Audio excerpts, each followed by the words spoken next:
हर रोज एक नई कहानी देखने के लिए चैनल को सब्सक्राइब करें और बेल आइकन दबाना ना भूलें। सुहाना एक अनाथ और अमीर लड़की थी। वो अपनी पढ़ाई के लिए दिल्ली में अपने दोस्तों के साथ एक पीजी में रहा करती थी।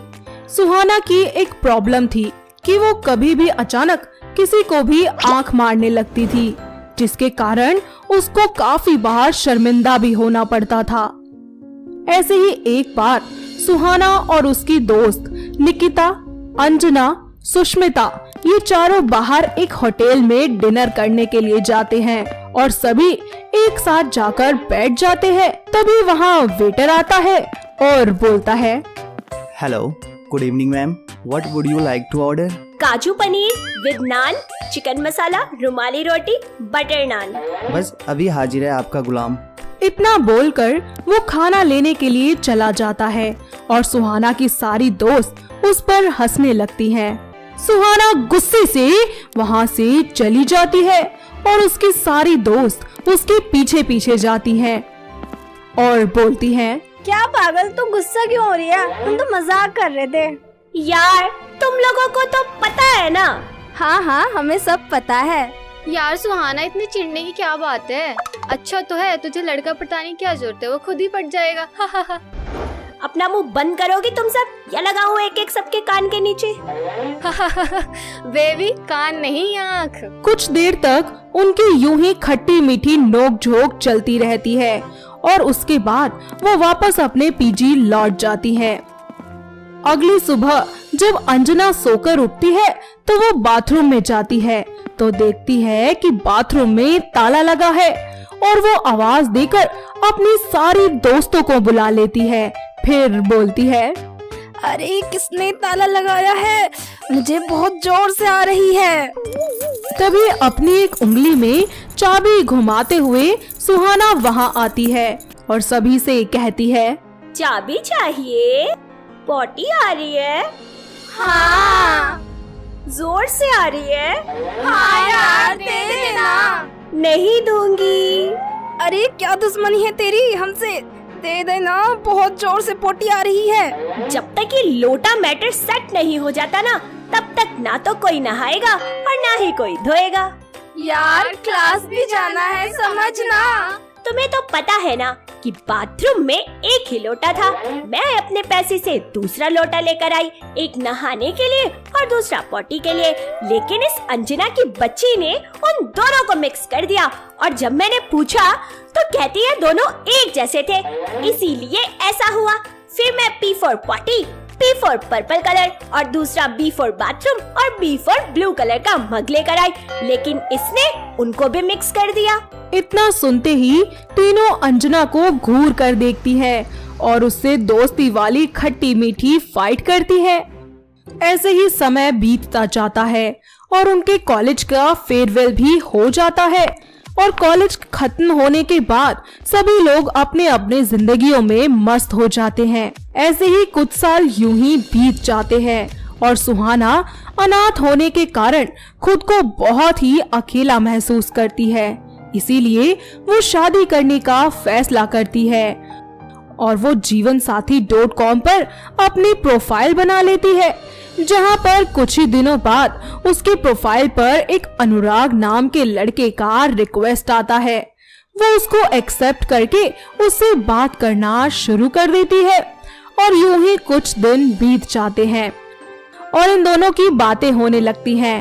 फिर वो दोनों एक दूसरे से मिलने का फैसला करते हैं। सुहाना एक हॉट सी ड्रेस पहनकर उससे मिलने पार्क में जाती है और जाते ही उसको आंख मार देती है। तभी अनुराग उससे बोलता है, अरे बड़ी अजीब हो यार, पहली बार में ये सब? अनुराग जी, ये तो मेरी दिक्कत है आंख मारने की। तो क्या जरूरत है आंख मारने की? अरे मैं कौन सा जानबूझकर करती हूँ ये सब। इतने में वहाँ से एक लड़का जा रहा होता है और अचानक से सुहाना उस लड़के को भी आंख मार देती है और वो सुहाना के पास आकर उससे कहता है, आंख मारे ओ लड़की, आंख मारे। क्या बात है मैडम? सॉरी। अरे मैडम, कोई दिक्कत है तो साइड में जाकर बात करते हैं ना। दिक्कत तो अब होगी तुझे। सुहाना उस लड़के को मारकर वहाँ से भगा देती है और वो लड़का कुछ दूर जाकर बोलता है, बुलाती है मगर जाना भी चाहता हूँ, लेकिन फिर भी मार के भगा देती है। अजीब है यार। अनुराग ये सब देखकर बहुत हंसता है। कुछ देर दोनों एक दूसरे से बातें करते हैं और 1 महीने बाद वो दोनों एक दूसरे से शादी कर लेते हैं। अनुराग सुहाना को लेकर अपने घर जाता है, जहाँ उसकी माँ जानकी देवी उनकी आरती उतारती है और तभी सुहाना अपनी सास को भी आंख मार देती है। ऐसे में उसकी सास उससे बोलती है, अरे बहू, अपने पति को पटाने से पेट नहीं भरा क्या, जो अब हमें पटाने चली है? माफ करना माँ जी, वो मेरे साथ बचपन से ही ऐसा होता है। मैंने कुछ भी जानबूझकर नहीं किया। अगली सुबह सुहाना एक अच्छी बहू की तरह किचन और घर का काम आंख मार मार कर करने लगती है। ऐसे ही समय बीतता जाता है और एक दिन उसके घर के आसपास के कुछ लोग उनके घर आ जाते हैं और उसकी सास से बोलते हैं, अरे जानकी जी, कैसी बहू लेकर आई हो आप? अरे 1 नंबर की बेशरम है। अरे आए दिन जब देखो आंख मारती है। अरे कति सही कहा बहन जी, मेरे पति तो बुढ़ापे में जवान होते जा रहे हैं, जब तक आपकी बहू अड़े आई है। अच्छा तो ये बात है। अरे ये तो गलत बात है ना जानकी जी। हाँ गलत तो है बहुत। अरे आप भी मुझे अपनी बहू की तरह आंख मारने लगे। तो इसका ये मतलब हुआ कि हम आपको लाइन मार रहे हैं या पटाने की कोशिश कर रहे हैं? अरे तो आप अपनी बहू न समझाओ ना, मारता ही क्यों कहो? क्या समझाओ अपनी बहू को कि आंख ना मारे? अरे समझाना ही है तो अपने पति को और आप खुद को समझाइए, क्योंकि मेरी बहू एक पढ़ी लिखी और समझदार लड़की है। और रही बात आंख मारने की, तो जब रामदेव बाबा आंख मारते हैं तो क्या वो आपको पटाने की नीयत से ये सब करते हैं? अरे किसी किसी आदमी या औरत को ये दिक्कत या परेशानी भी तो हो सकती है।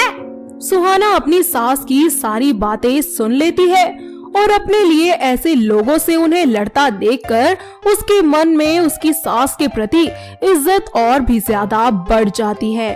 सभी लोग उसकी सास की ऐसी बातें सुनकर वहाँ से चले जाते हैं और ऐसे ही समय बीतता जाता है तो वहीं दोनों सास बहू एक दूसरे के साथ मिलजुल कर हंसी खुशी रहने लगती हैं।